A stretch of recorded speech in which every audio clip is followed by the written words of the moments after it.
సరే, మరొక అంశం. ఈసారి భారత్ తీవ్రవాద దాడిని తమ దేశం నుంచే జరగవచ్చని నేపాల్ ప్రకటనలో ఉన్న ఆంతర్యం ఏంటి? పాక్ చైనాలు ఈ కుట్ర వెనుక ఉన్నాయా అని అనుమానాలు వస్తుంది. భారత్ దీన్ని ఏ రకంగా ఎదుర్కోవాలి? ఇది చాలా పెద్ద ట్విస్ట్ ఒకటి జరుగుతుందండి ఇప్పుడు భారత్ పాకిస్తాన్ల మధ్య. నిన్నటికి నిన్న నేపాల్ ఏంటంటే, మేము చాలా భయపడుతున్నాం. మా దేశం భూభాగం అంటే హిమాలయ నేపాల్ భూభాగం నుండి ఈసారి పాకిస్తానీ టెర్రరిస్టులైన జైషీ మహమ్మద్, లష్కర్ ఈ తోయిబా అంటే హఫీజ్ సయ్యద్, అజహరు, ఈ ఆల్ బదరు ఇలాంటి తీవ్రవాద సంస్థలు నేపాల్ టెరిటరీని ఉపయోగించుకుని ఇండియా మీద తీవ్రవాది దాడి జరగవచ్చు అని ఆందోళన వ్యక్తం చేసిందండి. ఏంటి అంటే ఇది చాలా పెద్ద ప్రమాద గంటిక అనమాట. ఇండియాకి ప్రమాదం, మళ్ళీ భారత పాక్ల మధ్య యుద్ధం రాబోతుంది అనే దానికి సూచిక. ఎందుకంటే ఇక్కడ ఒకటి గమనించాలి, భారత్ పాకిస్తాన్ యుద్ధం తర్వాత ఇండియా చాలా సుస్పష్టంగా ప్రైమ్ మినిస్టర్ అదాంపూర్ అని ఎయిర్ బేస్లో ప్రకటించింది. మనం గుర్తుపెట్టుకోండి, S-400 మిసైల్ డిఫెన్స్ సిస్టమ్ వెనకాల నిలబడి దాన్ని వెనకాల పెట్టుకుని ప్రైమ్ మినిస్టర్ ప్రకటించాడు, ఈ రోజు నుంచి ఎప్పుడైనా పాకిస్తాన్ మీద భారత్ మీద పాకిస్తాన్ నేల నుండి తీవ్రవాది అటాక్ జరిగితే మేము దాన్ని ఎన్ యాక్ట్ ఆఫ్ వార్ కింద ప్రకటిస్తాం. అంటే మేము మా మీద జరిగిన పెద్ద దాడి అని మేము యుద్ధం చేస్తాం అని మోడీ ప్రకటించారు. కాబట్టి ఇప్పుడు పాకిస్తాన్ ఏం చేస్తుంది, తన నేల మీద నుంచి కాకుండా నేపాల్ నేలను ఉపయోగించుకుని భారత్ మీద దాడి చేయొచ్చు.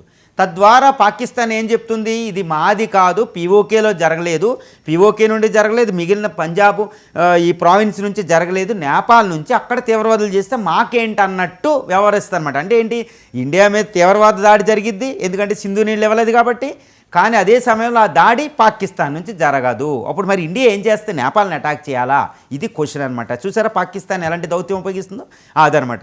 ఇప్పుడు నేపాల్ కూడా భయపడింది. నేపాల్ సెక్యూరిటీ ఏజెన్సీ చెప్తున్నాయి, ఎట్టి పరిస్థితులు ఇప్పుడు హఫీజ్ సయ్యద్ దళాలు, జైషీ మహమ్మద్, లష్కర్ ఈ తోయిబా అనే భయంకరమైన తీవ్రవాదులు నేపాలీ నేల మీద ఉన్నారని తెలుస్తుంది. అక్కడ ISI తన యొక్క కార్యకలాపాలను ఉధృతం చేసింది. అందుకే నేపాలే ప్రకటించింది, కంటే ఇది ఎవరూ ప్రకటించాలి, నేపాలే ప్రకటిస్తుంది అనమాట. ఎందుకంటే నేపాల్ చాలా విపత్తులో పడిపోతుంది. భారత్ కన్నేరు చేస్తే నేపాల్ ఎంత అండి. అందువల్ల నేపాల్ నేలను ఉపయోగించుకోవడానికి పాకిస్తానీ టెర్రరిస్టులు అక్కడ వెళ్ళారని తెలుస్తుంది. ISI inter services intelligence of Pakistan దాని ఎక్స్టర్నల్ ఏజెన్సీ, స్పైయింగ్ ఏజెన్సీ ఇప్పుడు నేపాల్లో చాలా తీవ్రంగా యాక్టివిటీస్ ఎక్కువ చేసిందని కూడా తెలుస్తుంది. ఇది ఎప్పుడు మనకు ఉన్నదే, నేపాల్ టెరిటరీలో అది యాంటీ ఇండియన్ యాక్టివిటీ చేసింది. అప్పుడు ఆఫ్ఘనిస్తాన్ తాలిబాన్ను తీసుకెళ్ళిన హైజాక్ మన ఎయిర్ ఇండియా విమానం కూడా నేపాల్ కాఠ్మాండు నుంచి వాళ్ళు తీసుకెళ్లారు. అక్కడ ISI ఉంది, అక్కడ తీవ్రవాద సంస్థలు ఉన్నాయని తెలుస్తుంది. అంటే ఇప్పుడు పాకిస్తాన్ ఎంతకు తెగిస్తుందంటే నేపాల్ నేలను ఉపయోగించుకుని భారత్ మీద తీవ్రవాద దాడి. ఇది ఎంత ప్రమాదం అంటే ఇండియా ఎట్టి పరిస్థితుల్లో ఊరుకోదు, భయంకరంగా రెస్పాండ్ అయిపోతుంది. మరి అప్పుడు రెస్పాండ్ అయ్యేది నేపాల్ మీద, పాకిస్తాన్ మీద, అందుకు పాకిస్తాన్ ఉపయోగిస్తుంది.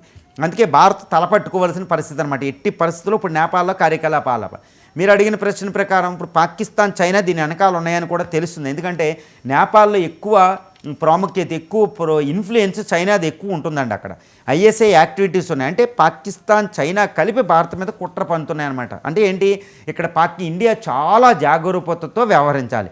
ఎట్టి పరిస్థితుల్లో అవసరమైతే ఇండియా తన యొక్క సెక్యూరిటీ ఏజెన్సీ, స్పెషల్ ఫోర్సెస్ని ఇప్పుడు నేపాల్ తనకు తానే భయాన్ని వ్యక్తం చేసింది, భయోందోళన వ్యక్తం చేసింది. కాబట్టి నేపాల్ గవర్నమెంట్ కంపల్సరీ ఇండియాకి పర్మిషన్ ఇస్తుంది అనమాట. ఇండియన్ IB అని, ఇండియన్ రా ఏజెన్సీలు అక్కడికి వెళ్ళాలి. తర్వాత ఇండియన్ ఆర్మీ స్పెషల్ ఫోర్సెస్ అక్కడికి వెళ్ళి ఈ యాక్టివిటీస్ జరిగే ప్రాంతాలను, అంటే కాఠ్మాండు, ఈ చుట్టుపక్కల హిమాలయన్ టెరిటరీస్లో ఎక్కడ జరుగుతున్నాయి వాటిని భారత్ స్పెషల్ ఆపరేషన్ అనేది నేపాల్లో నిర్వహించాలి. తర్వాత నేపాల్ బోర్డర్ అనేది ఎప్పుడు కూడా పోరస్ బోర్డర్ అంటారు. అంటే అక్కడ సెక్యూరిటీ దళాలు ఉండవు, కొన్ని 2-3 చెక్ పోస్టులు కలిపితే. ఎందుకంటే నేపాల్, ఇండియా మధ్యన చాలా అద్భుతమైన బంధం ఉంటుంది. చెక్ పోస్టులు, బోర్డర్ ఫెన్సింగ్, ఆర్మీ ఉండరండి. ఇండో టిబెటన్ నేపాల్ ఫోర్సెస్ తప్పితే అది కూడా చెక్ పోస్టులు. కాబట్టి ఈ పోరస్ బోర్డర్ నుంచి ఎట్టి పరిస్థితుల్లో నేపాల్ నుంచి చాలా ఈజీగా ఇండియా మీద అటాక్ చేయొచ్చు. కాబట్టి పోరస్ బోర్డర్లో కూడా సెక్యూరిటీ ఎస్టాబ్లిష్మెంట్ ఉండి తీరాలి. నేపాలీ దళాలతో కలిపి ఇండియా సంయుక్తమైన ఆపరేషన్లు చేయాలి, స్పెషల్ ఆపరేషన్ చేయాలన్నమాట. అంటే ఏంటి, pre-emptive attack ISI, JEM, Lashkar ఈ తోయిబా మీద నేపాల్లో చెయ్యాలి. పాకిస్తాన్, ఇండియా కూడా చాలా సుస్పష్టంగా పాకిస్తాన్ చెప్పాలి, మీ తీవ్రవాద దాడులు లష్కర్ ఈ తోయిబా, జైషీ మహమ్మద్, హఫీజ్ సయ్యద్, అజహర్ లాంటి తీవ్రవాదులు ఇండియా మీద పాకిస్తాన్ ద్వారా అటాక్ చేస్తేనే కాదు, ఎక్కడ నుండి అటాక్ చేసిన, గాల్లోనైనా, నేపాల్ నుంచి అయినా, బంగ్లాదేశ్ నుంచి అయినా, భూటాన్ నుంచి అయినా, ఏ దేశాల నుంచి అటాక్ చేసినా అది మేము తీవ్రవాద మీ పాకిస్తాన్ మీద అటాక్ ఉంటుంది. చాలా గుర్తుపెట్టుకోండి. మీ సింధు జలాలు అసలు 0% కూడా ఉన్నది, వరద నీళ్ళు కూడా రామని ప్రకటించాలండి. 2 అంతర్జాతీయ విషయాలు, ఇది అంతర్జాతీయం చేయాలి. అవసరమైతే నేపాల్తో కలిపి UN వాళ్ళు దీన్ని రెచ్చగొట్టాలి. తర్వాత FATF అండి, ఇది FATF లాంటి గ్రే లిస్టులో పాకిస్తాన్ పడేయాలి, ఇంకా లోన్లు రాకుండా చేయాలన్నమాట. చాలా తీవ్రంగా పరిగణించాలి. ఎందుకంటే ఇండియాలో ఇప్పుడు ఎలక్షన్ రాబోతున్నాయి, ఇప్పుడు ప్రైమ్ మినిస్టర్ మారే పరిస్థితి కూడా వచ్చింది. ఇవన్నీ చూసుకోవాలి. 2 సంకీర్ణ యుగం నడుతుంది. భారతదేశం పూర్తిగా ఆర్థిక వ్యవస్థ మీద దృష్టి పెట్టింది. ఆర్థిక అభివృద్ధి లేకుండా చేయడానికి అక్కడ చైనా ఇన్వాల్వ్ అవుద్ది. భారతదేశం శాంతిగా ఉండడం అనేది పాకిస్తాన్కి ఇష్టం ఉండదు. పాకిస్తాన్ ఏ రోజు పగ తీర్చుకోవాలని చూస్తుంది. సింధు జలాలు ఏ విధంగా తీవ్రవాద దాడులు బతిలాడుకోవడం అనేసి తీవ్రవాద దాడుల ద్వారా ఏదో ఫోర్స్ చేసేద్దామని, దానివల్ల కాదు. సో ఈ విషయంలో ఇండియా చాలా జాగరూకతతో వ్యవహరిస్తూనే ఈసారి పహల్గామ్ లాంటి పరిస్థితులకు తావ ఇవ్వకుండా ఇంటెలిజెన్స్లో బ్రేక్అవుట్ అనేది రాకుండా చూసుకుంటూ, తన భద్రతను చూసుకుంటూనే చైనాకి పాకిస్తాన్కి సరైన సమాధానం ఏంటంటే ఆర్థిక వృద్ధి. దీని మీద దృష్టి పెట్టాలని మనం అందరం కోరుకుందాం.